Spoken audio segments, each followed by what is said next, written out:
Number 10 spot, we have the Ahwahnee Hotel. The Ahwahnee Hotel, located in Yosemite National Park, California, is a beautiful and historic hotel with a long reputation for being haunted.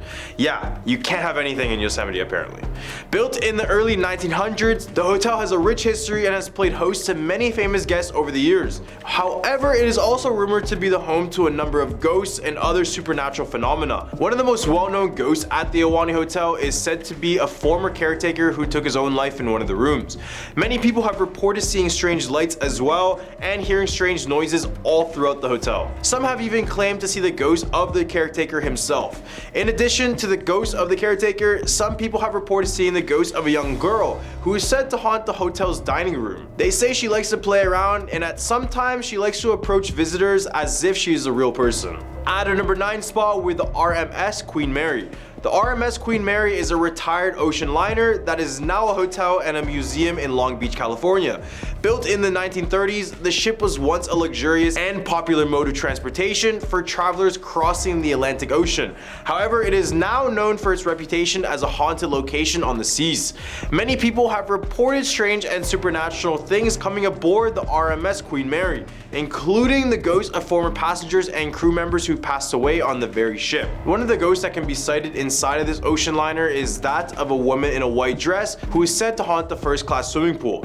And also there's the ghost of a former crew member who is said to haunt the engine room as well because he passed away there. In addition to these ghostly sightings, many people have reported hearing strange noises and feeling a presence on the very ship. Some have even claimed to have been touched or grabbed by unseen hands. Overall, the RMS Queen Mary is a fascinating and mysterious place to go. With a rich history and a reputation for being haunted, whether or not you believe in ghosts, a visit here is sure to be unique and a memorable experience. At our number 8 spot, with the Langham Hotel.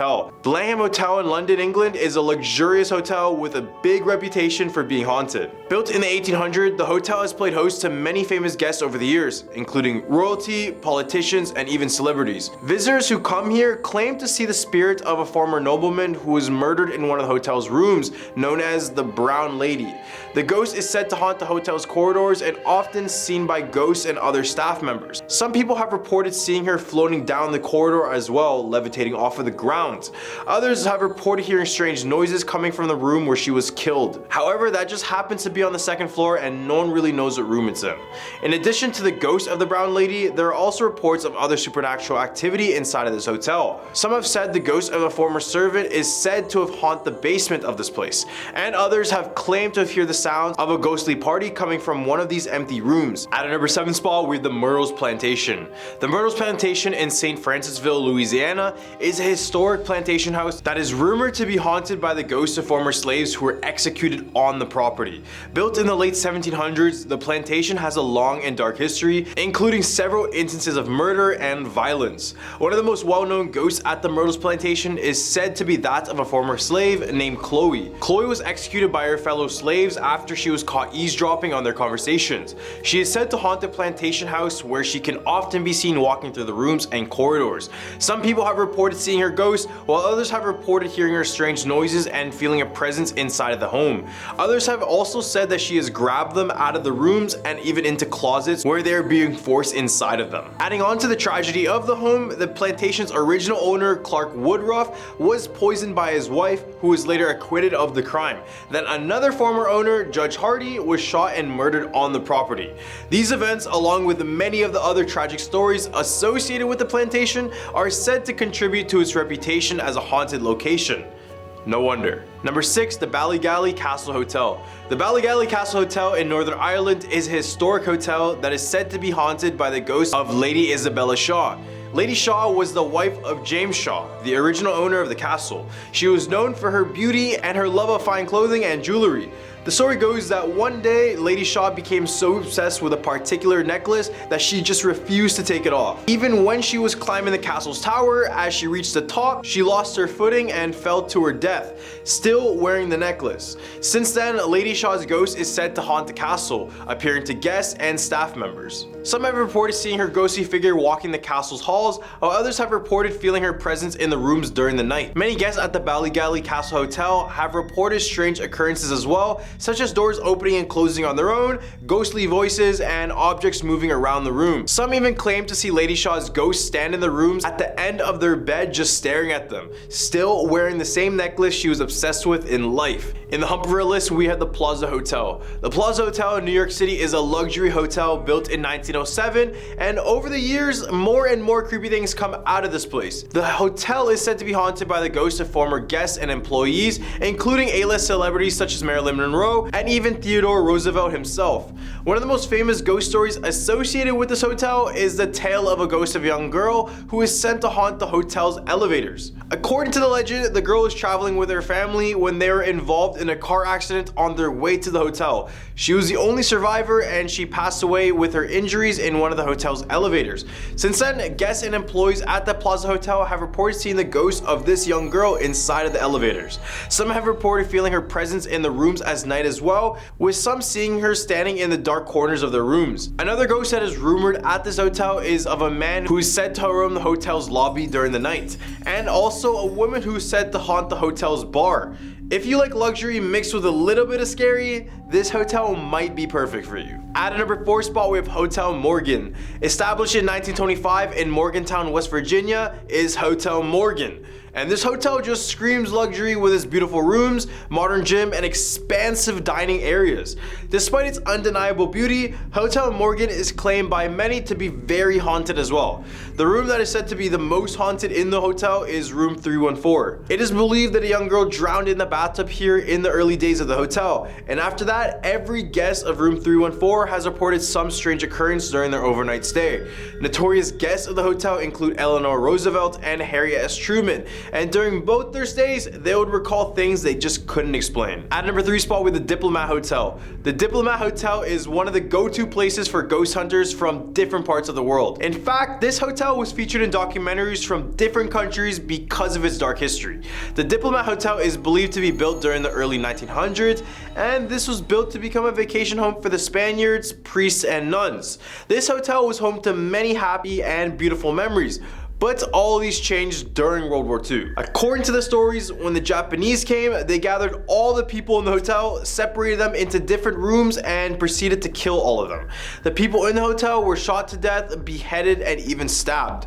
The worst part is at the center of the hotel, where the fountain is located in the same place where the children were gathered and murdered. After World War II, the vacation house was converted into a hotel, but another tragic incident occurred. A fire started in the hotel, and the firefighters took a long time to arrive because it was far from civilization back then. Many guests who were staying there passed away, which is another reason for the hotel to be haunted.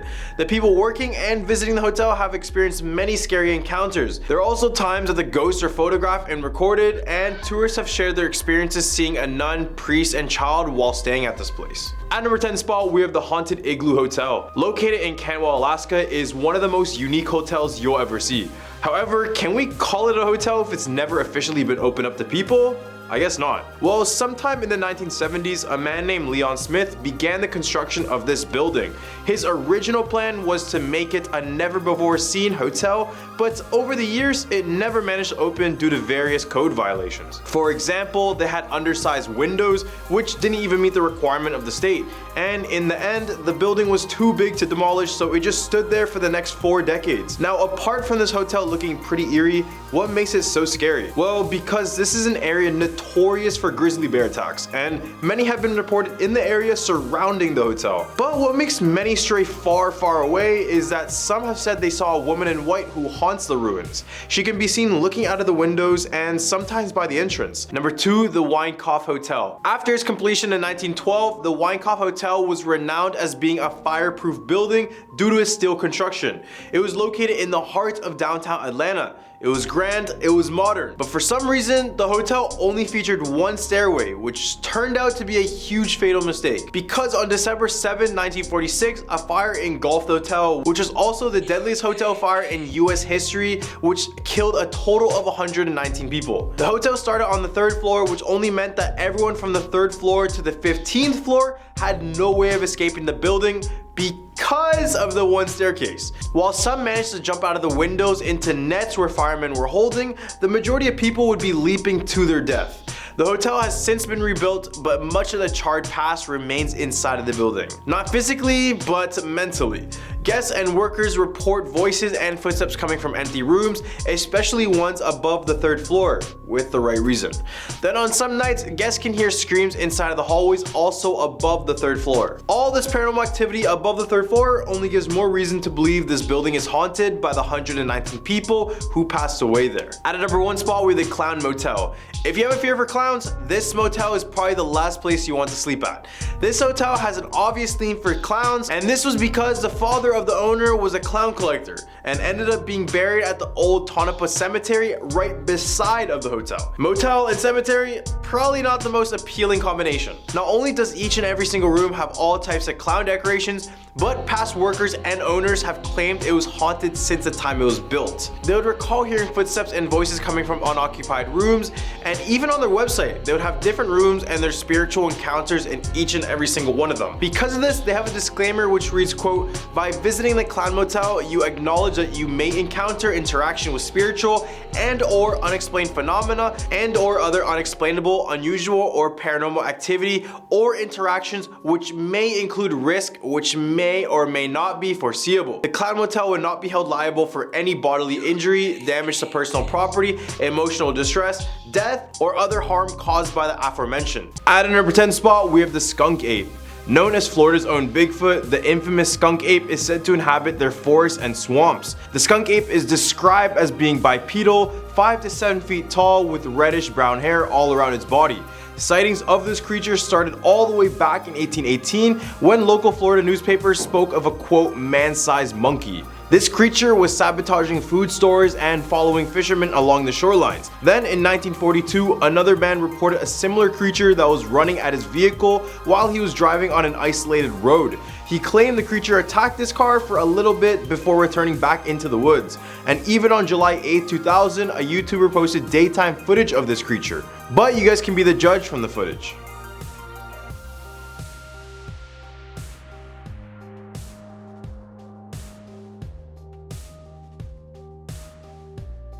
At a number 9 spot, we have Almas of Mongolia. Hidden away in the Altai Mountains of Western Mongolia is a creature known as the Almas. They are also considered the wild men of Mongolia, but they're not your typical humans. Although they're around 5 to 6 feet tall, they weigh as much as 600 pounds, and they're covered in complete thick fur that covers all their skin. Those who have seen this creature up front have mentioned that it has the face of a Neanderthal, since it has a large forehead ridge and a really flat, wide nose. The sightings of this creature date back to the 1400s when a Bavarian prisoner claimed to see 2 of these Almas being presented as gifts to the Khan regime. Then in 1871, Russian explorer Nikolai Przewalski spotted one, claiming it to be a man-beast covered in thick black fur with enormous claws. Search parties have gone out to find if this creature really inhabited the mountains of Mongolia, but nothing significant has been found. However, some scientists believe it could be a relic population of Neanderthals who have been up in the mountains ever since, but who really knows other than the people who actually live in Mongolia.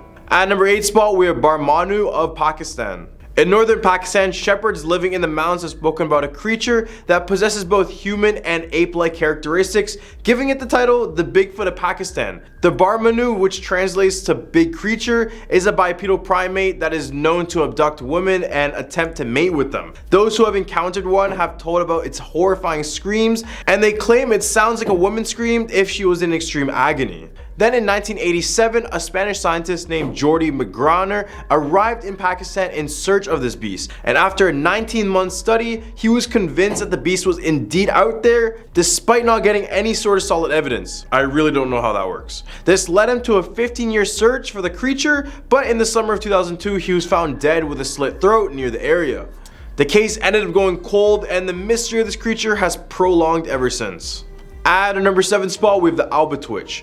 In the forests of Columbia, Pennsylvania is a 4-foot tall hairy creature known as the Albatwitch. Their name is just short for apple snitch, since they are known to be snatching apples left and right. People who walk near along the Susquehanna River claim to have these small creatures violently throw apples at them to push them away from their homes. Their homes are said to be in the treetops where they would only come down to gather apples. These hairy humanoids are often mistaken as Bigfoot children, since they are also reported around the area as well.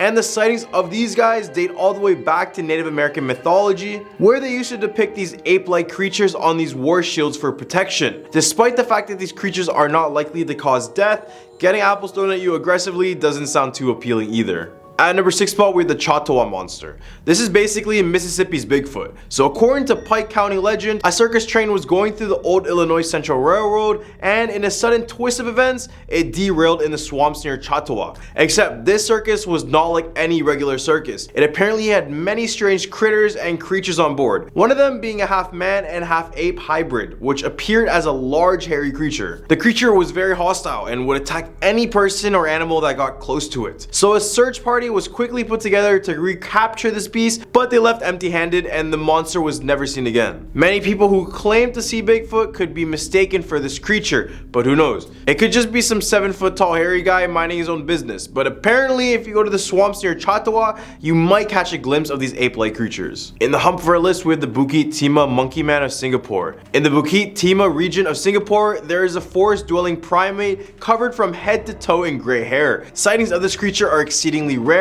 but they all seem to happen in the dead of night. The first account of the Bukit Timah Monkey Man was from an elder back in 1805. He recalled seeing an ape-like creature walking upright in the Bukit Timah region. But it wasn't until World War II when sightings of this creature skyrocketed. Many Japanese soldiers stationed in Singapore will report a gray primate-like creature standing almost up to 7 feet tall in the rainforest. Sightings of this creature come and go, but the good thing about it is that it doesn't seem to be aggressive or anything.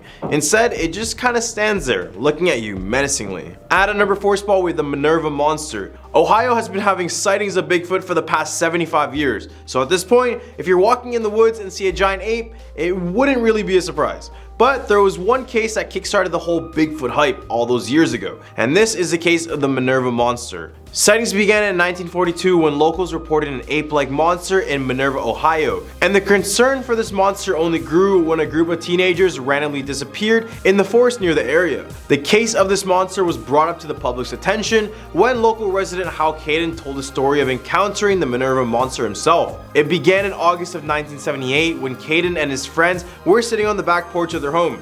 When they're all sitting and talking, they began to hear strange noises near the chicken coop of their home. When they looked towards that direction, all they could find is 2 pairs of yellow eyes staring right at them. One of the friends decided to turn on their vehicle headlights, and they described a creature 7 feet tall with quote-unquote black and brown matted hair that covered its head and face. Number 3, Murfreesboro Mud Monster. In 1973, a young couple went for a romantic late-night drive in the town of Murfreesboro, Illinois. Only after a few minutes of driving, they decided to park near a river when all of a sudden, they heard a shrieking noise that could only be described as an eagle shrieking in a microphone. They soon scanned the area and heard another loud shriek. They looked in the direction it came from and noticed a bush that was shaking. Then they saw the mud monster and described it as a 7 feet tall, thick fur with a footprint closely resembling that of Bigfoot's. This monster kept terrorizing the town for weeks. Then out of the blue, it just disappeared, leaving the town in peace all of a sudden. At a number 2 spot with the Mogollon Monster. This beast is also known as Arizona's Bigfoot, and as you can see from the photos, you can probably see why. This monster is said to live on the Mogollon Rim, which is a steep cliff that runs 200 miles from eastern Arizona to New Mexico. The monster is also spotted within the Ponderosa pine forest as well. Those who have spotted it have said it stood 8 feet tall, covered in hair and fur, and walked upright. The same people who saw it also noted how territorial and how violent they can be. It's said that if you smell rotting fish, then the Mogollon Monster is nearby. So when that happens, be sure to dip straight out of the area. Similar to Bigfoot, there has been countless sightings and other forms of questionable evidence. All the way at a number 1 spot with the Flintville Monster. During the 1970s, a creature described to be like Bigfoot was terrorizing the people of Flintville, Tennessee. The monster would come out of forests and begin to slaughter people's livestock, abduct children, and even go after people's vehicles. The first sighting was in April 1976 when a woman decided to call the cops and report that a 7 to 8 feet tall hairy creature had come out of the forest, came straight to her car, pulled the radio antennas off, then jumped on top of the vehicle aggressively. This story would kickstart the legend of the Flintville monster, and many other people would come out to report their own experiences with this creature. Shortly after this, a mother claimed to see the beast run towards her son who was playing in the field. She came up just in time to get her children out of the way and run back home and call the cops. When the cops arrived, they didn't find the creature, but instead they found these 16-inch footprints and blood all around them. At number 10 spot, we have the Turpin family house. David and Louise Turpin's 13 children grew up in a highly controlled environment. It was so abusive that when the media raided their home and discovered what the kids endured all these years, they dubbed their home the House of Horrors. Their eldest sister Jennifer mentioned that the siblings were only allowed to eat once a day and bathe only once per year. They were reportedly left starving while the couple enjoyed eating junk food. The kids were beaten up upon the slightest attempt to steal food from their own parents, and the children were punished for the silliest things and even faced violent beatings from both their parents. Louise once pushed one of the siblings down the stairs for entering her bedroom while their father beat them with sticks and belts until they bled. The police found that the children were malnourished and some were even chained up. There were even lots of filth found inside of the rooms, and it was reported that the children were forced to live around such filth, including rotten food, spoiling garbage, and the sight and smell of feces. At a number 9 spot, we have the White House. Of course, the White House is on this list. However, I could only pick one point. William Harrison was the 9th president of the United States and holds the record for the least amount of time as president, just at 31 days. But his ghost has been there way longer than that. Passing away from pneumonia, William Harrison would also be the first person who died inside of the White House.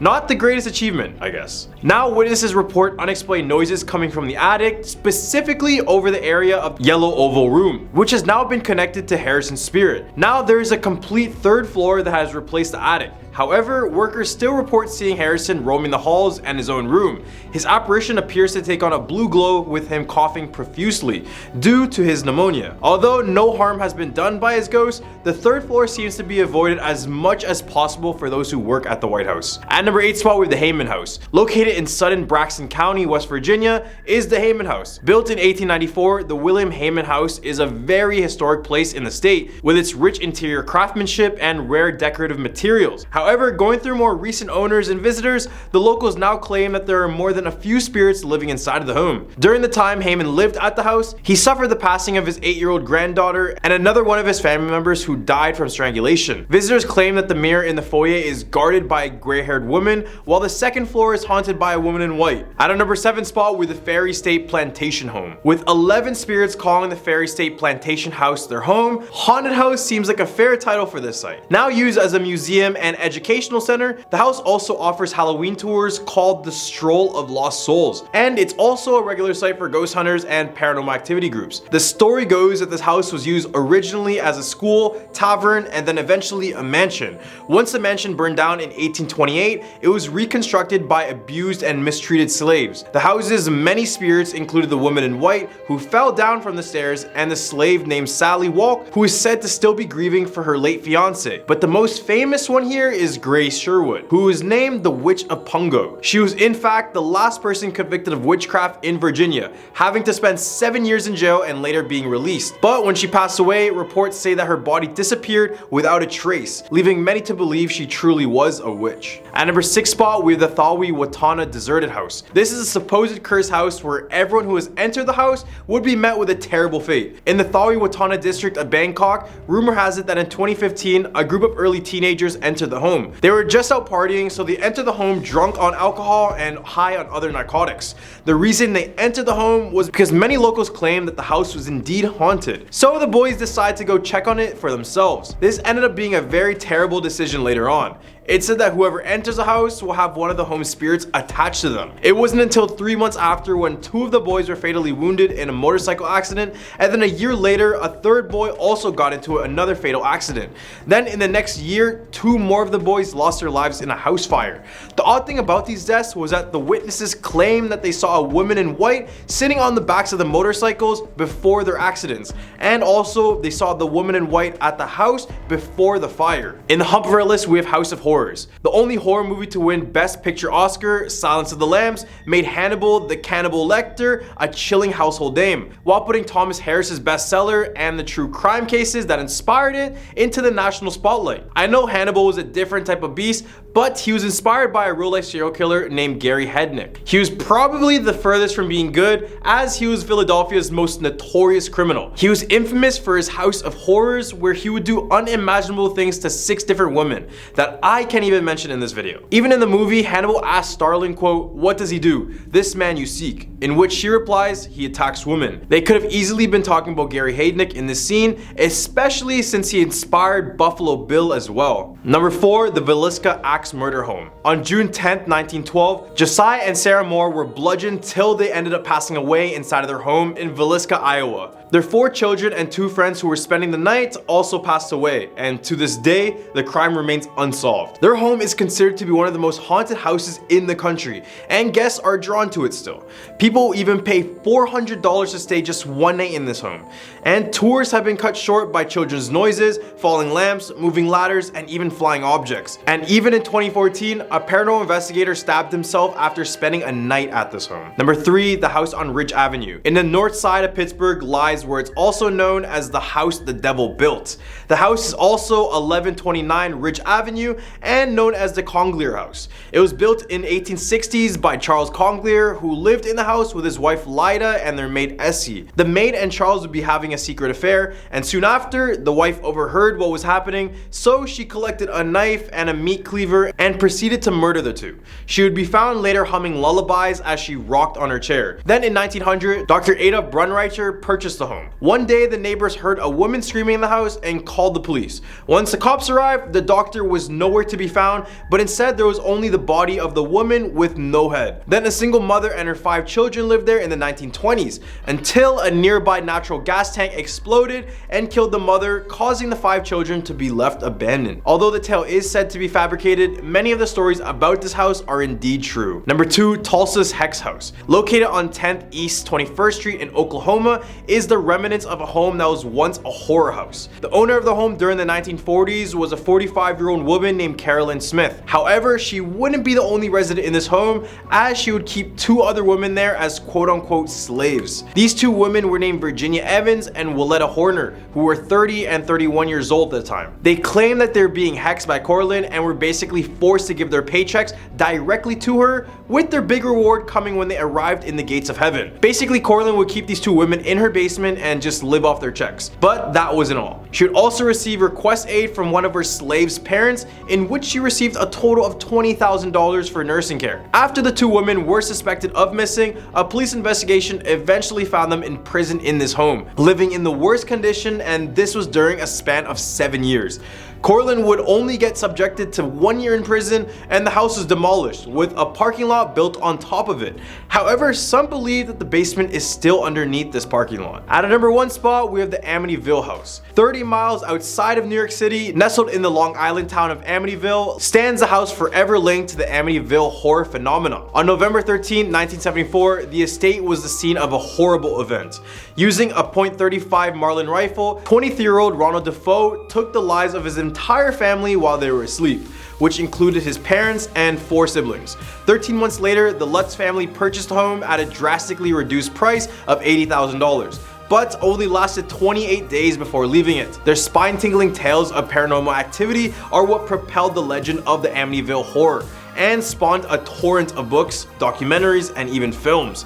George was said to wake up at 3:15 a.m. every morning, which is around the same time Ron carried out his murders. The Lutz family claimed many things happening in the home, like the smell of strange odors, see green slime oozing out of the walls and keyholes, and experience cold spots in certain areas of the home. When a priest came to bless the house, he allegedly heard a voice scream, quote, "Get out." He told the Lutzes to never sleep in that particular room in the house ever again, and ever since, this legend has carried on. At number 10 spot, we have Akershus Fortress. Located in Oslo, Norway, is a 700-year-old medieval castle that has stood strong and secured the city from foreign invaders. However, just because it managed to keep dangers away, doesn't mean that there weren't a whole lot of issues within. Although the fortress acted as a military base and temporary office for the Prime Minister, for many years it served as a prison. There was even a section section known as the slavery because here prisoners could be rented out for work in the city.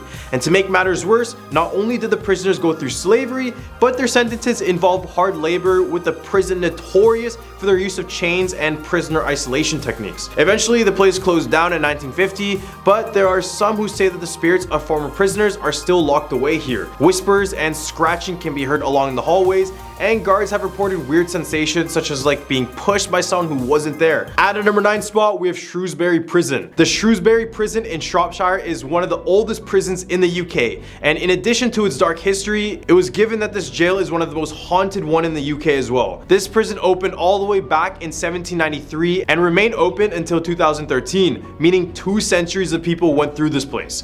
During the Victorian period, large audience would assemble to see public executions, some of which were people who had just been given the death penalty for crimes like stealing bread. Apart from that, this prison went through many public executions, torturing, and many people taking their own lives. Visitors to the prison claim that a shadow man lurks in the prison's A wing. It's said that he's a former police officer, since he is known to scare people away from that wing. At a number 8 spot, we have Lake County Jail. Located in Crown Point, Indiana, is the infamous Lake County Jail. In 1878, the building started off as just the sheriff's house, but eventually in the early 1900s, it went through expansions to create an additional jailhouse right beside of it. It didn't take long before the jail took in some of America's most notorious criminals. The most famous criminal that was kept at this jail was American gangster John Dillinger. Before, many believed that the prison was inescapable, but on March 3rd, 1934, John proved everyone wrong. He supposedly crafted a firearm made out of wood and convinced a jail employee to lock up 14 jailers, all while using this makeshift gun. Then he, alongside 3 other people, escaped using a stolen cop car. However, only a few months later, John was found and executed by FBI agents. Ever since, the jail has been showcasing paranormal activity, with blame towards John. Many claim to see his spirit walking around the building as if he's still reliving his days of escaping, but others have claimed that he has openly grabbed them, and before the person could react, his spirit just disappears. At our number 7 spot, we have Security Prison 21. In the 1970s, this former high school was converted into the notorious S21 prison by the Khmer regime, where an estimated 20,000 prisoners were executed. Yes, I said 20,000. Nowadays, the souls of the victims who were detained, starved, tortured, and executed are said to be roaming the S21 hall, which is now named the Tool Slang Genocide Museum. Many unusual incidents have been reported here, including the guards who hear moaning and chains rattling in the middle of the night. Today, the school or prison has been transformed into a museum where the ghosts of the deceased are still said to haunt it. Of the 20,000 prisoners that experienced the horrors of this place, only approximately 6 to 12 are rumored to have survived the genocide. The museum employees even leave food out for the ghosts during their lunch breaks. They say that if they don't leave an offering, they can't enjoy their lunches in peace due to loud noises and other ghostly activities. At our number 6 spot, we have Old Charleston Jail. In Charleston, South Carolina, the Old Charleston Jail dates back to 1802 and hasn't changed much over the years. Notable prisoners of this jail include Denmark Vesey, who was arrested for planning a slave uprising, and Lavinia Fisher, the country's first female serial killer. Pirates and Union soldiers were also held captive here, and many locals believe the spirits and souls of the incarcerated continue to reside behind these bars. The first sightings came when the jail was undergoing renovations back in 2000. This is when the prison was sealed off for months to avoid lead paint contamination, but when they returned back inside, they discovered many human hand and footprints all over the place. If you decide to visit the prison, the ghosts here are very touchy, and chances are you'll be tugged by an unseeable force. Every time I walked in this room, we give him.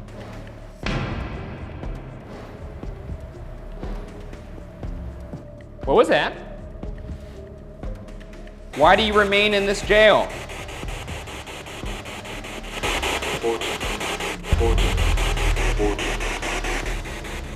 In the hump of our list, we have the Wyoming Territorial Prison. The Wyoming Territorial Prison in the city of Laramie opened its doors in 1873, and over its time of being active, it would have many problems with overcrowding, causing many prisoners to be bunched together in already terrible living conditions. This prison is not like the other typical haunted prisons. It didn't have horrific executions, nor did it have riots or mistreatment. Instead, this prison is haunted due to a select few spirits that chose to stick around here for whatever reason. The spirit is believed to be that of Julius Greenwelch, who was an inmate in the 1890s. He was sent there because he murdered his wife after finding her at his favorite brothel. During his days at the prison, he became so notorious for his talent in cigar rolling that he was even allowed to set up a cigar making business while behind bars. However, in a few years, he would pass away from a heart attack, causing his business to never grow the way he envisioned. Ever since, the prison has parts of it that smell of cigar smoke, with the guards and locals claiming the smell is the spirit of Julius. At number 4 spot, we have the Eastern State Penitentiary. Once the world's most expensive prison, from 1829, this Philadelphia facility boasted grand architecture, modern luxuries, and notorious inmates, including Al Capone. One of the first penitentiaries ever built, it combined impressive design and strict discipline to inspire regret and reform in the hearts of convicts.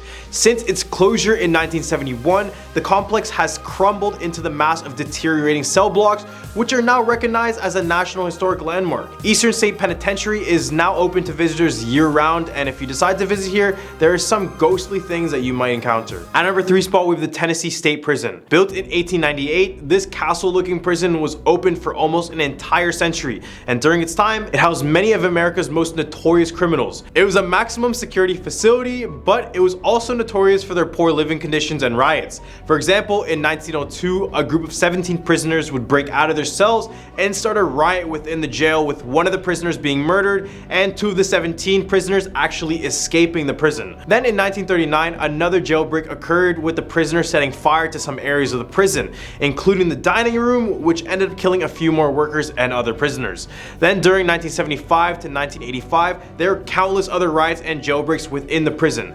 People who have previously visited the old Tennessee State Prison have described what they think to be the sounds of cell bars clanking, spine-chilling cries, and footsteps have seemed to echo throughout the halls, which makes it one of the spookiest sights in all of Tennessee. At number 2 spot, with the Napier Prison. Located in Napier Hill, New Zealand, is the Napier Prison. Built in 1862, this prison lasted over 130 years until it eventually closed down in 1993. This prison was once used as an orphanage and then a psychiatric hospital, so it's really no surprise that this place is considered one of the most haunted places in all of New Zealand. During the time it was active, this place was the last place many people saw in their lives because many death sentences were done inside of the prison. The most notorious of the death sentences was the one given to Roland Edwards. He was a mass murderer who was sentenced to death in the gallows, but ever since, he is said to haunt the prison, with a special appearance on the anniversary of his death. At number 1 spot, with the Wyoming Frontier Prison. Located in Rawlins, Wyoming, the Wyoming Frontier Prison has a reputation of being one of the toughest prisons in the Wild West. Opened in 1901, it housed some of the most violent inmates,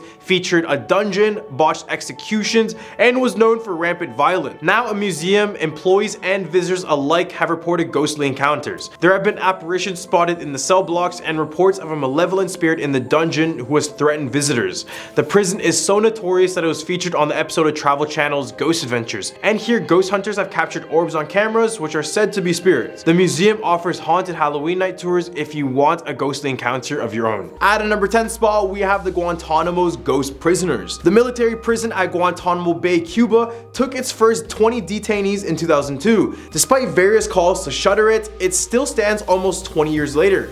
It was built in order to house prisoners captured in Afghanistan or other terrorists. At its peak, it housed just under 800 people, with many of the prisoners being detained without any sort of trial. In the early days of the detention camp, many of the prisoners were tortured physically and mentally. So this prison was the real deal and is in many movies and TV shows to this day, and you can probably see the depiction they do on it.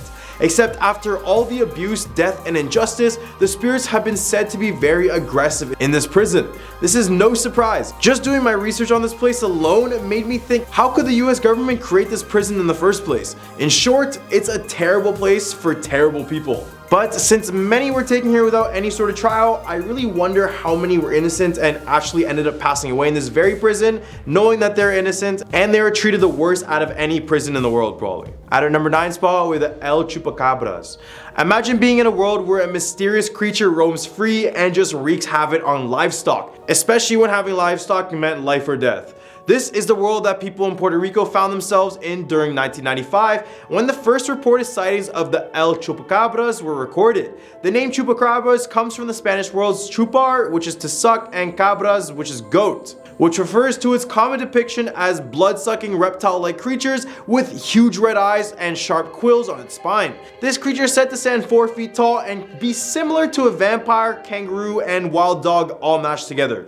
Many people who claim to have seen it say that it's real, but others believe it's completely a legend. The first sighting of the chupacabras was reported in Puerto Rico in 1995 when a local woman discovered dead livestock that had been drained of their blood. After this, reports of sightings started coming in from various parts of Puerto Rico and other countries, which included the Dominican Republic, Bolivia, Chile, Argentina, Colombia, El Salvador, Panama, Peru, and you name it. People claim to have seen the creature attacking and killing their livestock, and even some people reported seeing the creature itself. In 2011, a book called Tracking the Chupacabras was published by Benjamin Radford. Radford concluded that the eyewitness in the original Puerto Rican incident has based her description of the creature on a sci-fi horror film she had seen. After 5 years of investigation, Radford officially denied the existence of such creatures. However, many people still believe that the chupacabras are real, and sightings did continue to surface afterward in 2018 and 2019. At a number 8 spot, we have the Cuban Missile Crisis.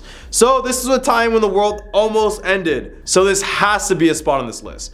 The 1962 Cuban Missile Crisis is considered to be one of the most intense 13 days of the Cold War, and this is because one single misstep could have meant a whole nuclear destruction all over the world. However, the failed Bay of Pigs invasion, the missile crisis began when US surveillance discovered what the Soviets sanctioned missiles in Cuba. And why did this scare Americans? Well, because Cuba is only 90 miles away from Florida, so the US debated whether to send an air raid or perhaps an invasion of Cuba in order to destroy these supposed missiles.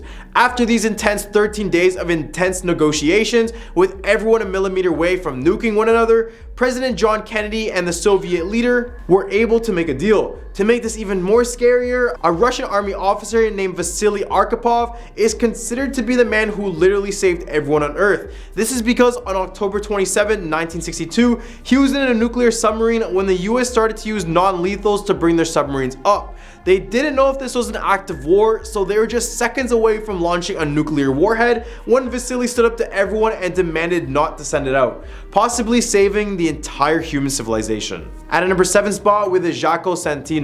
The story begins when a traveling farmer who resided near Orcovis in the early 20th century. The man fished till late at night, and on his way home, he lit a jaco to light the way. Unfortunately, the jaco caught fire before the man arrived home. He went through his possessions and discovered a wooden crucifix among them. He lit up the crucifix and used it as a lantern because he was in desperate need of light. The man would die only a few days later after contracting a serious illness. Since he burned the cross, it is said that his spirit was condemned to stay on earth until he finds all the ashes of the sacred crucifix. So the legend says if you see a mysterious light floating around, it is the man with the jaco, and be sure not to disturb his search because they say he's a very aggressive spirit when provoked. At a number 6 spot, we have Jacinto's well. We're going to talk about a natural well, and from the looks of it, it seems like a nice tourist spot to take photos of, but locals claim a very tragic backstory instead.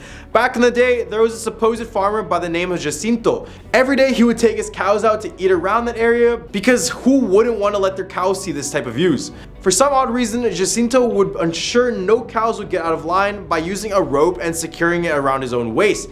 Probably not the brightest idea in hindsight. This is because on one rainy night, Jacinto happened to be by this well when thunder startled one of his cows. The cow eventually ran into this well, bringing Jacinto down with him. Now it's said that if you go down to this well and shout out his names, the wave below will hit harder and higher. In the hump of our list, we have La Mano Peluda. The legend of La Mano Peluda is a spooky tale that can be heard in almost every Latin American country, but is especially popular in Mexico and Colombia. The story dates back to the Spanish Inquisition and has been passed down through generations of storytellers. The tale has many different versions, but most of them tell the story of a man who was wrongfully accused of a crime and had his hand cut off as punishment. This is when he swore revenge on everyone, and when he died, his hand came back seeking revenge. In the Mexican version of the story, the legend takes place in the year 1908 in Puebla. There was a man named Señor Villa who is known as Horta, and he and his wife, La Gangosa, owned a pawn shop. Horta was a terrible man who ripped off his customers and treated them very badly. After his death, a local newspaper ran a story that a graveyard keeper told them. The graveyard keeper claimed to see a black hairy hand with rings sticking out of Horta's grave. The hand would look for victims to tear out their eyeballs and choke them to death, then return back into Hortz's grave. Since then, there has been many reports of people claiming to have seen this hand pulling them out of their bed while sleeping, and others have reported seeing it moving through the field searching for more victims. Other versions of this legend describe the hand as being black, hairy, with sharp nails twice the size of an adult's hand, all while leaving a trail of blood behind it. Maggots can also be seen moving around the hand, and the hand waits for children to get out of bed. At our number 4 spot, we have the Treasure of Lima. The Treasure of Lima is a fascinating legend of a buried treasure that was removed from Lima, Peru in 1820 and never recovered. The treasure is estimated to be worth up to $208 million in today's money. The treasure was originally collected by the Roman Catholic Church in Lima and was intended to be transported to Mexico for safekeeping during the Peruvian War of Independence. Captain William Thompson was put in charge of transporting the riches to Mexico, but he and his crew turned pirates and stole the treasure. They then buried it on Cocos Island off the coast of present-day Costa Rica. Thompson and his first mate were the only ones to survive out of the crew, and they agreed to lead the Spanish to the stolen treasure to save their lives. They took them as far as the Cocos Island and then managed to escape into the jungle. Thomas, the first mate, and the treasure were never seen again. Though it is believed that Thompson returned to Newfoundland with the aid of a whaling ship, Forbes settled in California and became a successful businessman, but never returned to the island. Since that time, hundreds of treasure hunters have traveled to the Cocos Island to find the Treasure of Lima, but none have succeeded and many have lost their lives attempted to find this supposed treasure. One theory is that the treasure was not buried on the Cocos Island at all, but on an unknown island off the coast of Central America. The Costa Rican government does not allow treasure hunting any longer and believes no treasure exists on this island, but people remain convinced. At our number 3 spot, we have Duende. In Western Honduras, particularly in Copan Ruinas, there is a terrifying legend that has been passed down from generation to generation, the legend of the El Duende, the Goblin.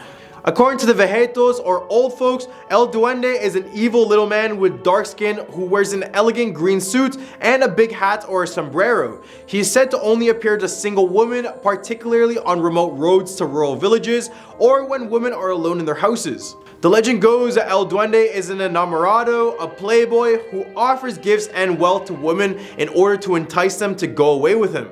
Those who accept his offerings become enchanted by his evil powers and suffer consequences such as becoming mute or mentally impaired. If the women do not pay attention to the Duende, he chases them and throws rocks or cow dung at them. The Vetos suggest that if El Duende appears to a woman, the best thing to do is to remain calm, act friendly, and ask him for something impossible, such as an open basket filled with water from a river. The frustration of not being able to fulfill such a request will cause the Duende to disappear and never to return to bother the woman again. Number 2, the house in Pinar del Rio. Although the date of when this house was built is unknown, what is known about it has been abandoned for over 20 years. This property is located right at kilometer 78 of the highway that connects Havana with Pinar del Rio. And every time someone decides to visit this abandoned house, they also come out reporting something very strange and sometimes supernatural.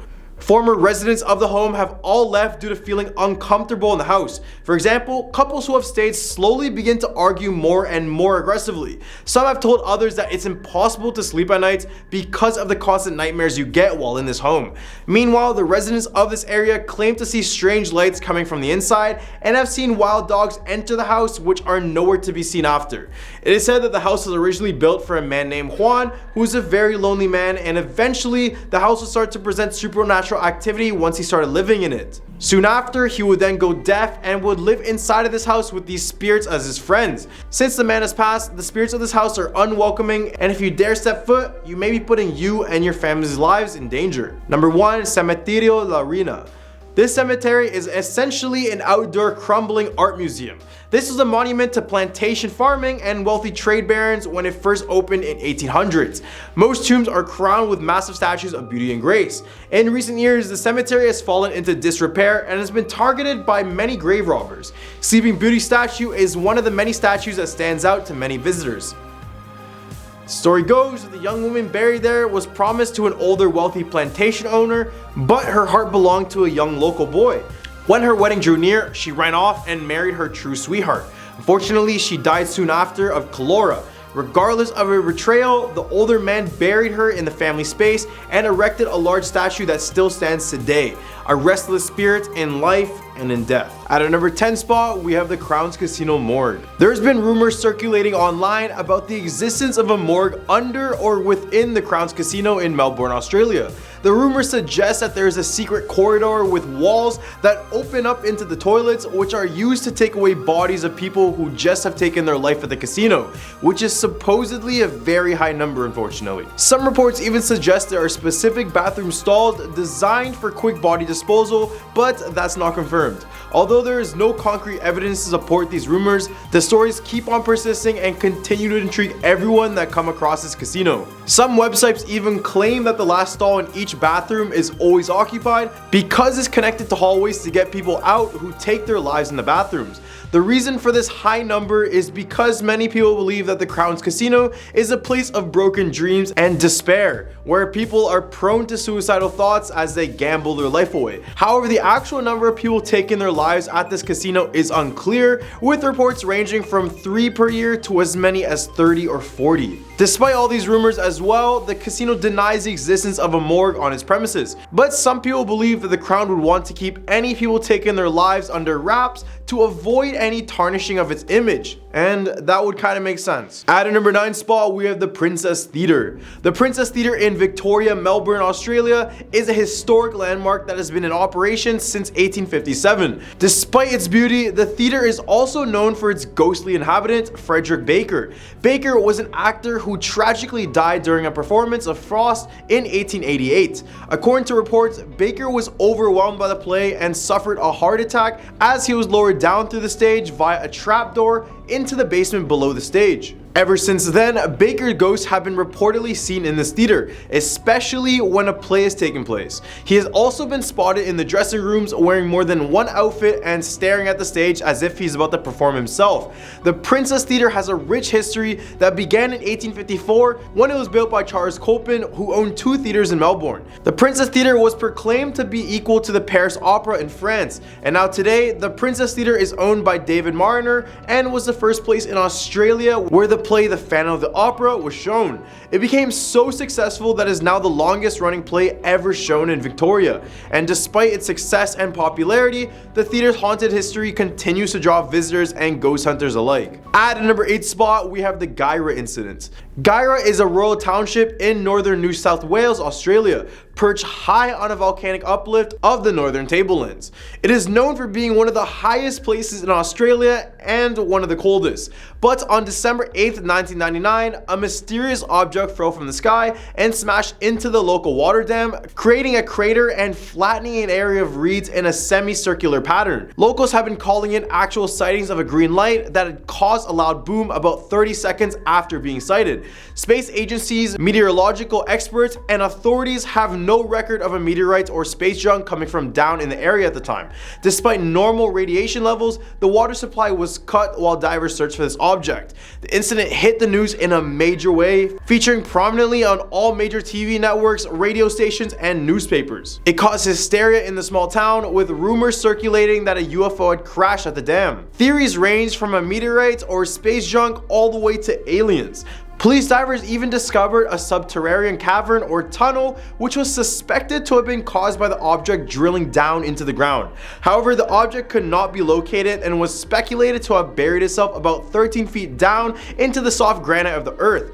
The official cause of the impact was now being seen as a meteorite, which was thought to be about the size of a grapefruit. However, there were no further efforts to retrieve it. Some people believe that officials were covering up the truth and that it was no meteorite but rather a UFO. 2 researchers from Phenomena Research Australia went to investigate and found some odd details that did not fit into the meteorite theory. The object still remains a mystery to this day, and this incident is still talked about as one of the most bizarre events to occur in the small town. At our number 7 spot, we have the Westfall UFO. The Westfall UFO sighting was a mysterious event that took place on April 6, 1966 in Melbourne, Australia. A group of students and a teacher from Westfall High School reported seeing a large gray or silver silvery green saucer-shaped craft descending, overflying the school, and then suddenly disappearing behind a strand of trees. The object reappeared 20 minutes later and rapidly climbed before departing towards the northwest. Some witnesses reported seeing 5 unidentified aircraft pursuing the object. The odd thing is that the local TV station 6 claimed to have footage of the UFO, but when they went to bring it to authorities, it somehow vanished. And you know how that goes. The Australian newspaper The Age tried to explain the sighting as a weather balloon, but a subsequent check failed to find any commercial, private, or RAAF pilots who had reported anything unusual in the area at the time. Several explanations have been offered over the years, with one of the most plausible being that the object was a runaway balloon from the Hibble project, which was used to monitor radiation levels after British nuclear tests at Mar-a-Lago. At a number 6 spot, we have The Devil Among Us. In 1979, tragedy struck a family visiting Sydney's Luna Park. While waiting for a ferry at the Circular Quay, a man dressed in a satanic costume with like horned headdress and all approached them and posed for a photo with their young son.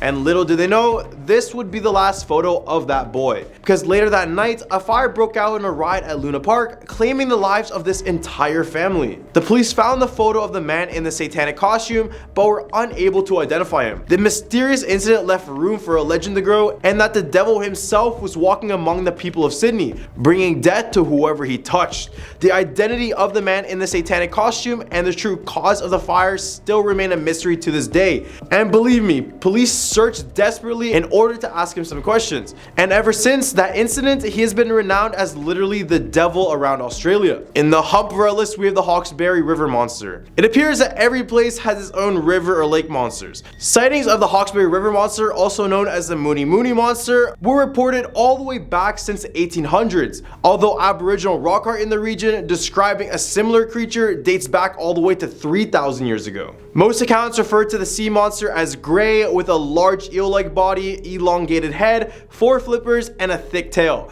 Allegedly, the water serpent may have been floating around Australia's shores since the Jurassic era. While modern legend hunters have yet provided evidence of the existence of Australia's own Loch Ness Monster, research has found that the creature may have been a large crocodile, catfish, or eel. And if you wish to go looking for this river monster, it's said that you can hunt it in Hawkesbury, northwest of Sydney, just in case you guys want to die. At a number 4 spot, we have the Wakehurst Parkway. A stretch of road spanning from Narrabeen in Sydney's northern beaches, the Wakehurst Parkway is well known to locals as a hotspot for paranormal activity, with many vehicle-related passings occurring around the 14.6 kilometer stretch of road. Spooky stories range from seeing strange humanoids on this roadside to unsettling urban legend of the girl Kelly. According to the legend, Kelly appears as a younger girl who either stands in the middle of the road or appears in the backseat of your car. Apparently, if you don't demand she leaves the car, the driver will crash. The road has also been associated with gruesome crimes over the years, such as in 1994 when 34-year-old Stephen Dempson was shot in the heart with a crossbow at Deep Creek Reserve on the Wakehurst Parkway.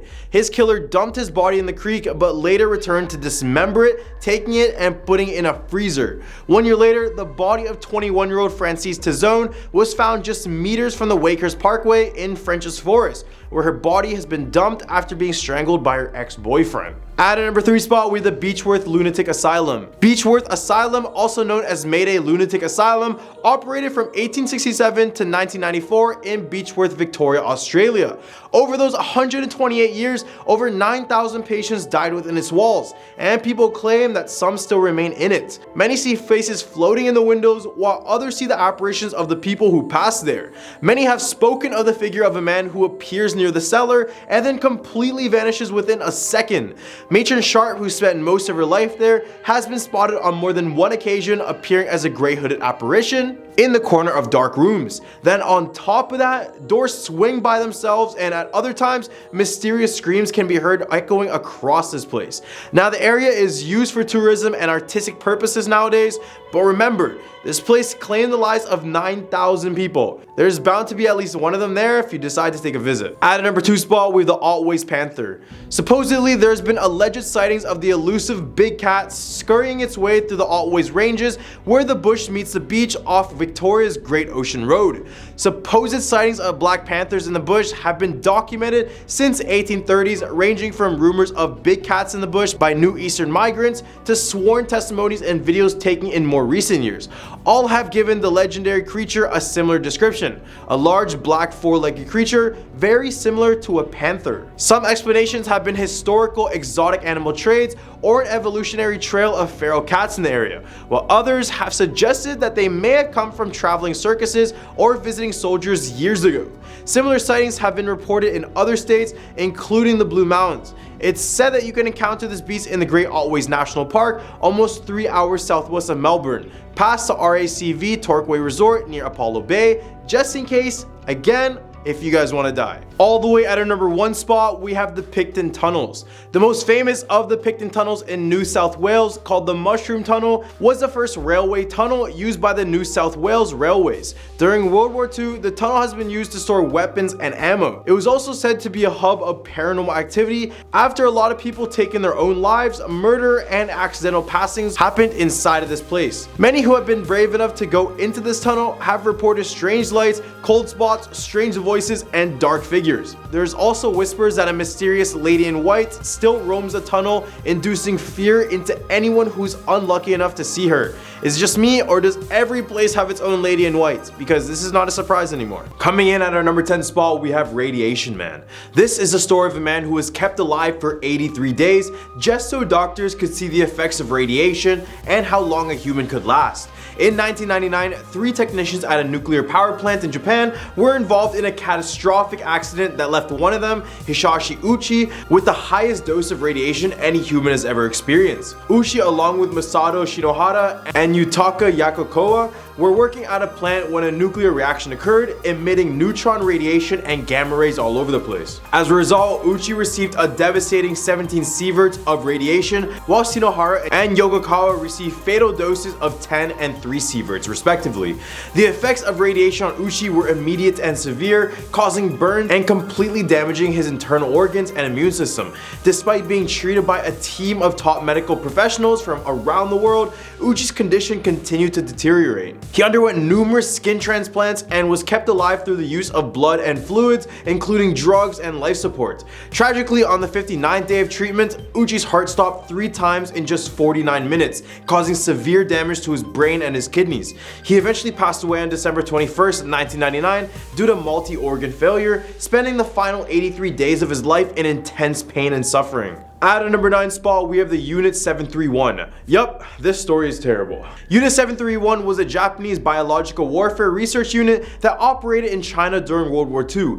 It was headquartered in a facility in the Pingfan district, located in China, and they conducted experiments on human subjects in order to test the effectiveness on biological weapons and even study the effects of various diseases. The unit was established in 1936 and operated until the end of the war in 1945. It was led by Shiro Ishii, a Japanese army doctor, and was composed of several hundred scientists and medical professionals. The unit conducted a wide range of experiments on human subjects, including prisoners of war and civilians, often without their consent or even their knowledge. Some of the experiments conducted by Unit 731 included infecting subjects with diseases such as the bubonic plague, cholera, and typhoid fever. They would also study the effects of frostbite by deliberately exposing subjects to extreme cold and performing surgeries on live subjects without any sort of anesthesia. As a result, many of the subjects died in these experiments, and the unit is believed to have killed thousands of people during its operation. After the war, many of the members of Unit 731 were granted immunity from prosecution in an exchange for sharing the data they had collected with the United States. This decision has been heavily criticized, obviously, as it allowed the perpetrators of these atrocities to evade accountability for their actions. However, in more recent years, the Chinese government did call for Japan to take responsibility for this Unit 731 and to provide compensation to the victims and their families. The Chinese government was also called for the unit's activities to be recognized as war crimes and for the perpetrators to be held accountable once and for all. At a number 8 spot, we have the Elevator Man. Apparently some time ago, in a towering skyscraper located in Korea, there was a young woman named Karuko. She was a very bright 19-year-old student who lived in the 14th floor of her building, but on one fateful night, she had an experience in an elevator that would change her life. As the elevators began to close, a handsome stranger managed to slip his hand in order to stop them. The man stepped inside of the elevator and stood very close to Karuko. This is when the two began to flirt and engage in very small talk. The stranger told her he lived on the 13th floor, just one floor below her. As the elevator approached the 13th floor and the man walked out, the man suddenly turned around, turned to Karuko and said, "I'll see you upstairs." He then pulled out a knife as he left, he laughed and then disappeared towards the staircase. The doors of the elevator then shut, leaving Karuko alone and afraid. As the elevator continued to climb to the 14th floor, Karuko frantically pressed every button trying to get it to stop. But it was all in vain. The elevator doors finally opened up on the 14th floor, and to Karuko's terror, she found the man waiting for her. She was tragically slain before she could even scream for help, and since then, many have claimed this is a true story, and it's said to be the explanation why elevators now have this stop button. Some even say that the man who killed Karuko still roams the halls of this building, trying to lure innocent people into the elevator with him. And also there is a game I mentioned in a lot of my past videos which include this story, and this is basically the origin story to that. So if you ever want to know more, just search up the elevator game online and you can even play this yourself. At a number 7 spot, we have the P-40 ghost plane. In 1942, American radar detected a strange aircraft approaching their territory from Japan. Although it appeared to be an airplane, it did not have the typical markings of an aerial attack. The American military dispatched 2 pilots to intercept the mysterious plane. As they approached it, they discovered that the aircraft was a P-40, and they were surprised to find that it bore markings that had not been used since the Pearl Harbor attack. Additionally, they observed that the plane was in very poor condition, with bullet holes riddling the fuselage and the landing gear completely blown away. The pilots were amazed that the plane was even able to fly in the first place. However, they were shocked to find the pilot slumped in the cockpit, wearing a flight suit stained with fresh blood. When the pilots looked through the window, the pilot raised his hand slightly and turned toward them, offering a meek wave. Shortly thereafter, the plane crashed to the ground with a deafening roar. American troops arrived at the crash site but found no evidence of the pilot or any identifying markings from the plane. Researchers later found a diary at the crash site that helped them to determine that the plane must have come from Mindanao, which was an island 1,000 miles away. The rest of the story still remains a complete mystery. Some have speculated that the plane may have been downed over a year earlier and the pilot managed to survive on his own in the wild. He could have scavenged parts from other downed aircraft, repaired his airplane, and then navigated his way back to the homeland through hostile territory. However, the mystery remains as to how heavy the P-40 aircraft could have taken off without any sort of landing gear. Japanese records confirm that an American P-40 flew over Formosa on December 8th, 1942, but where it came, where it was headed, and how it even got airborne still remains a mystery. At a number 6 spot with the Maria Labo. Maria Labo was a woman from the province of Capiz in the Philippines who had a happy family consisting of a loving husband and 1 son. However, she decided to work abroad in England for the sake of her family's financial stability. Maria was lucky enough to have a good employer who treated her well, but she didn't know that her employer was a vampire, supposedly. It was said that Maria was a combination of a maid and a caregiver to this vampire employer, who would always provide her with half-cooked liver to eat. After a few months of working for him, Maria started to feel sick. Little did she know that she has ingested some of her employer's blood, which caused her this unknown illness. Eventually, Maria decided to return home to the Philippines to live with her family. Upon returning home, Maria's husband, who was a police officer, was very surprised to see her. She had already prepared dinner, but when her husband asked where their son was, Maria just replied, "Our son is right there." Her husband was confused, and it wasn't until he opened the refrigerator that he realized the horrific truth. The meat he had eaten that day was their own son. In a fit of rage, Maria's husband picked up a large knife and slashed her face, leaving a large scar, which is why she was called Maria Labo. Labo means scar in Filipino. From that day on, Maria went on a murderous rampage and stalked or hunted in many different locations within the Philippines. However, her husband continued to hunt for Maria because he just wanted to kill her and end all of this. It is also said that whenever Maria was known to be in any place within the Philippines, people would try to find and kill her in order to save her own children. So there would be this large hunt out for her and it would just be crazy. In the hub of our list, we have the Hello Kitty murders. Our story begins in May 1999 when a 13-year-old girl approached the Hong Kong police, claiming that a woman whom her boyfriend had helped to kill was haunting her. The police was initially skeptical, but when the girl described how a 23-year-old woman was brutally tortured and bound with electrical wire in a 3rd floor flat on Granville Road 31, they knew they had to investigate. As they searched the apartment, they uncovered some truly horrifying evidence. A large Hello Kitty doll that had been stuffed with a woman's head. The victim of this ghastly crime was Fan Man Yi, a 23-year-old nightclub hostess who has been abducted for over a year, allegedly for failing to repay a $20,000 debt. According to the various media reports, Fan was held captive for over a month, during which time she was subjected to brutal torture on a daily basis until she eventually succumbed to her injuries. The men responsible for her death then chopped up the body into tiny pieces and disposed of it with the garbage. Some versions of the story claim that they even skinned her and boiled her. Although this is difficult to confirm, what is even more terrifying is that her severed head was sewn inside of a Hello Kitty doll, which became the bizarre story for this tragic accident, the Hello Kitty murder. When the news of this gruesome murder hit the press, it horrified residents of Hong Kong and sparked a media frenzy that lasted for months. As if the story couldn't get any more chilling, there was even reports of a shadowy female figure lurking near the apartment building where this happened, and it was captured on various CCTV cameras from nearby buildings. At our number 4 spot, we have the Tugu complex. In the city of Malang are 3 schools who are in deep connection with the horrors committed in World War II. Back in the 1940s, these 3 schools were used as concentration camps by the opposing Japanese soldiers. The Japanese created an underground system of crawl spaces and secret rooms that connected each school along with the local train station and governor's office. This would ensure accessibility everywhere. Legend says that 2 teenagers attempted to explore these tunnels and secret passageways, but after a short time, one student came out screaming while the other one was found weeks later in the train station in a trance-like state and unable to speak about the horrors he saw. Many believe it was the ghost of those who lost their lives there in World War II. Another occurrence is the bloodstains on the floor tiles in each of these buildings. And the odd thing is that workers say that removing these stains are nearly impossible, and some would even fall ill after completing the cleanup job, which is why they have stopped doing it completely. At a number 3 spot, we have the Orang Minyak. The Orang Minyak, or the Oily Man, is a creature that takes the shape of a man that is covered in a thick, murky black oil. It comes at the darkest time of night when it's almost impossible to see. It snatches young women in rural villages when they're sleeping, and this is why many people fear oil spills in the country, oddly enough. It can shapeshift into oil to slip through cracks in the walls and the floors, so there's basically no place to hide from the Orang Minyak. In Malaysia's past, young women were told to wear clothing that was worn by a man so that this creature couldn't catch their scent. Keeping a mirror nearby, it was also a must because this creature doesn't like to see their own reflection. This became such a big urban legend that some girls would cover their rooms in all mirrors, but in my opinion, that is just as creepy as this creature. Number 2, the Karak Highway. This Malaysian highway is said to be the world's most haunted highway.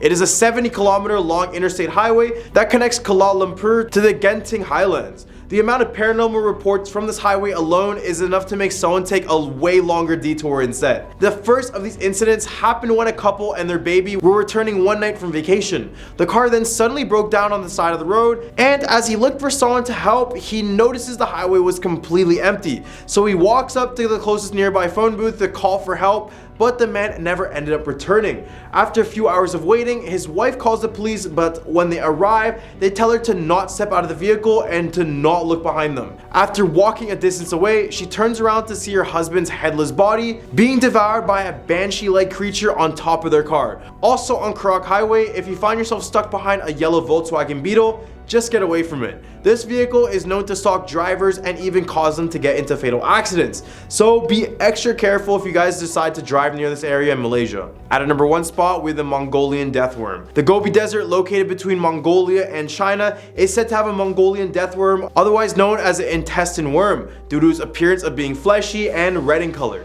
This 2 to 7 foot long creature has the ability to spit out venomous liquid out of its mouth, and if you ever get close enough to touch the creature, it is believed that the entire body is covered in a sticky, poisonous substance that will kill you on touch. And if that wasn't enough, it can even electrify you the same way an eel can. While movies on the creature depict it as being this large, colossal being, it's actually believed to be a lot smaller at around 7 feet. Regardless, the fact that this creature can hide anywhere in the desert sands and come out with basically no weaknesses makes it one of the most dangerous and scariest ones on this list. At a number 10 spot, we have the ghost of Mr. Chu. Once upon a time in Dover's Green, Delaware, there was once a man named Samuel Chu who served as the chief justice in the town. Despite his position, the townspeople made fun of him for his name, pretending to sneeze whenever they saw him. You know, like, achoo. This constant teasing eventually took its toll on Samuel Chu after he passed away in 1743. It seemed that his death didn't bring him peace, as his ghost soon started haunting the town immediately. The first person to report an encounter with the ghost of Samuel Chu was farmer David Hendricks.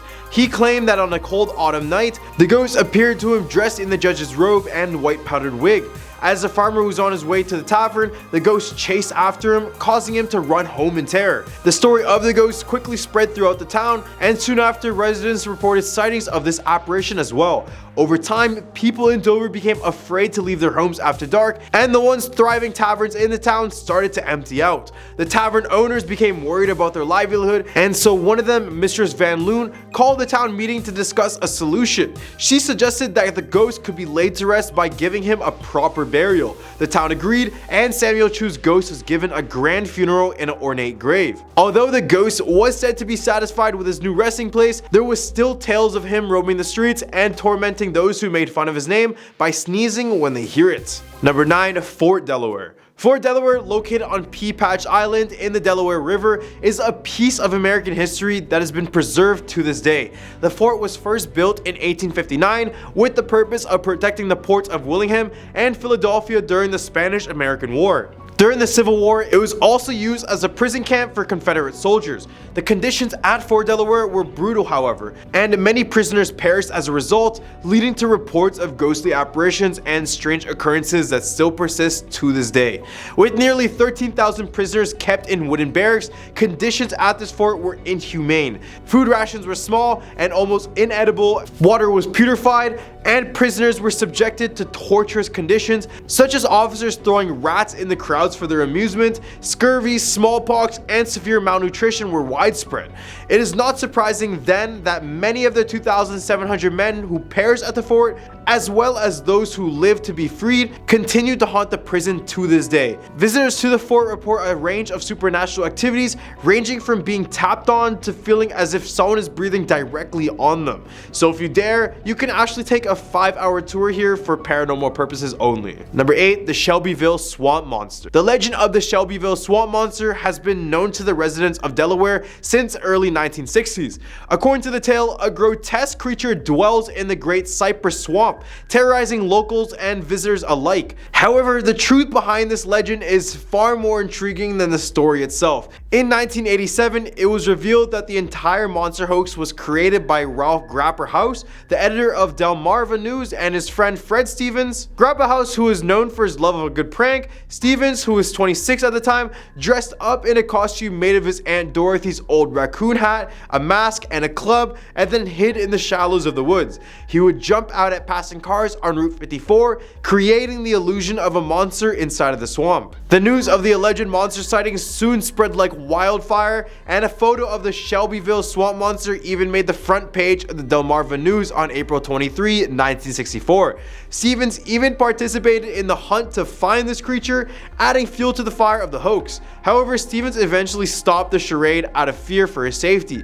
It wasn't until 23 years later that the truth behind the legend was finally revealed. Despite the revelation, residents continued to report sightings of the monster in the Great Cypress Swamp. Some people believe that the creature was not entirely a hoax and that a monster still may be roaming the foggy shadows of the swamp. In the 1920s, a couple of hunters reported hearing loud, inhumane screaming, followed by sounds of something large and heavy racing towards them. This has led some, including local author Andy Nunes, to question if there may be some truth to the legend after all. Number 7. Catman's Grave. The Long Cemetery, also known as Colonel Armwell Long Cemetery, is located at the end of an old dirt road in southeastern Delaware. It was established as a family plot for Colonel Armwell Long, who served in the Revolutionary War, and his family after his death in 1834. The land was later turned into a public cemetery in his memory, with Armwell being the first official burial. One of the most famous stories related to the cemetery is that of the Catman. The Catman was a former caretaker of the cemetery who lived in a nearby home and was known for chasing away any teenagers who came to the cemetery to cause any sort of trouble. After his death, the Catman was buried in an above-ground tomb in the cemetery. But even in death, death, he continued to watch over the cemetery and was still said to take care for it. However, the tomb was torn down in 1994 due to vandalism, and the Catman was given a regular in-ground burial. People who saw the tomb before it was torn down reported seeing strange scratches on the inside that were said to resemble those of a cat's claws. It is believed that if someone knocks on the wall of the cemetery 3 times, they will summon the Catman, who will cause a visitor's car to fail, making it difficult for them to leave. Despite no longer being the caretaker of the cemetery, the Catman is still said to have no patience for anyone messing around in his cemetery. Number 6, the Old Maggie's Bridge. Located on Woodland Church Road in Seaford or Woodland, Delaware, it is known for being one of the most haunted roads in the States. This is what it looks like in the daytime. Looks pretty normal. Well, you're wrong, cause this short bridge holds a dark and eerie history, as it is said that a young woman named Maggie Bloxam was decapitated in an accident on the bridge in the late 19th century. To add to the horror, her grave can be found in a local cemetery, with the cause of her death being listed as young and pregnant. Maggie's spirit is believed to still haunt the bridge, searching for her lost baby and possibly her head. According to local legend, if you visit the bridge at night, you should get out of your car and yell into the night, "Maggie, Maggie, I have your baby." People have reported seeing figures moving about the woods on either side of the bridge, and photographs often come back with orbs dancing in the dark, and it is said that the best time to visit the bridge is during a full moon, when Maggie can be seen in all of her ghostly glory. There are multiple accounts of cars acting strangely on the bridge, with engines failing to start, gears shifting out of place, or the car moving on its own after the engine has been turned off. These experiences has led regular paranormal investigations at the site, and many locals swear that Maggie's ghost is still very active and can be seen on the right nights. In the hump of our list, we have the Pukwudgie. The Pukwudgie is a mythical creature from Wampanoag folklore, originating from Delaware and Prince Edward Island. According to the legend, the Pukwudgies are a human-like creature that can appear and disappear at will, and they also have the ability to shapeshift, use magic, launch poison arrows, and create fire.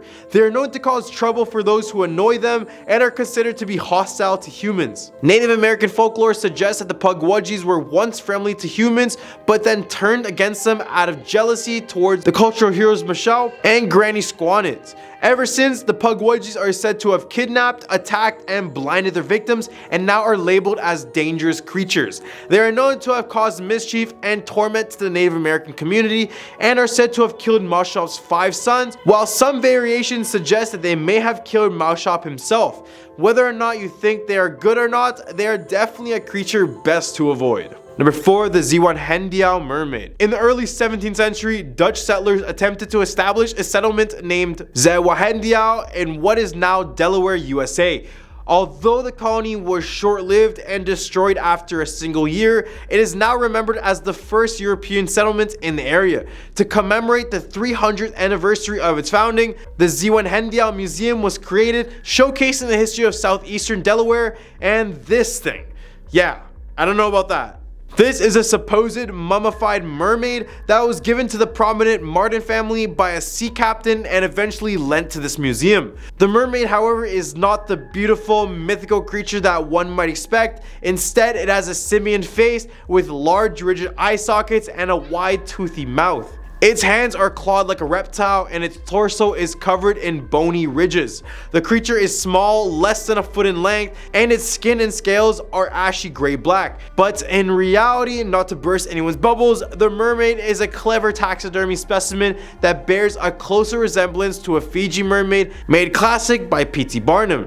This tradition of taxidermy monsters can be traced back to the Misemono, a type of carnival in Old Edo, which is modern-day Tokyo, where mummified mermaids and other supernatural creatures were displayed as carnival attractions. These creatures were believed to bring good luck and fortune to attendees, and were often constructed from the bodies of fish and small monkeys dressed with paper mache, wood, and lacquer. Over time, these fake mermaids, or ningyo, made their way overseas and became popular curiosities for sailors from America and Europe, where the folklore behind the creature was lost, leaving a blank canvas for new mythologies to be written. Number 3, the Addie C Inn. The Addie C Inn in Bethany Beach, Delaware is a charming Victorian-style bed and breakfast that was built by the Addie family in 1902. This historic establishment is also known for being one of the most haunted places in the state of Delaware. One of the most famous hauntings at the Addie Inn is that of a copper bathtub in room 1 that vibrates mysteriously. Guests have reported experiencing the tub shaking violently, and the story of the shaking tub has become one of the most well-known tales associated with the inn. There are also reports of eerie organ music heard coming from room 6, despite no organ being present in the room.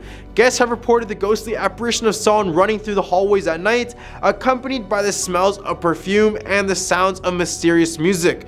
Room 11 is believed to be haunted by Paul Dulaney, a former handyman who worked for the Addy family, while Curtis Addy's ghost is said to roam the roof of the inn, restless after falling to his death from the roof many years prior. Number 2, the Governor's Mansion. The Governor's Mansion, also known as Woodburn, is a grand and historic building in Dover, Delaware. This stately abode was constructed in the late 1700s by Charles Hildyard III and has served as the official residence of Delaware's governors for many years. But there's more to the story of Woodburn than just its impressive exterior. For generations, people have whispered about the ghostly happenings that seem to occur within its walls.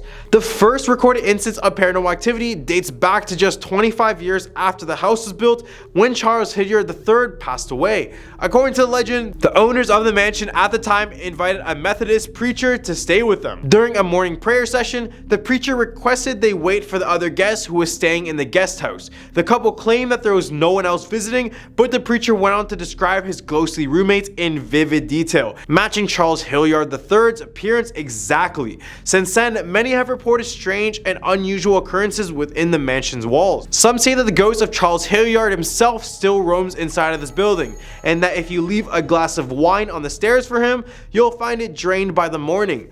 Other ghostly sightings included the screams of a slave who was caught and killed near the mansion's porch while running from slave hunters, and the ghostly figure of a young girl dressed in a gingham dress and bonnet carrying a candle and roaming the grounds. Whether you're a paranormal enthusiast or simply a lover of all things historical, the Governor's Mansion is definitely worth a visit. Number 1, the Dead President's Hub. The Dead President's Hub and Restaurant in Willingham, Delaware is a popular gathering spot with a rich and spooky history.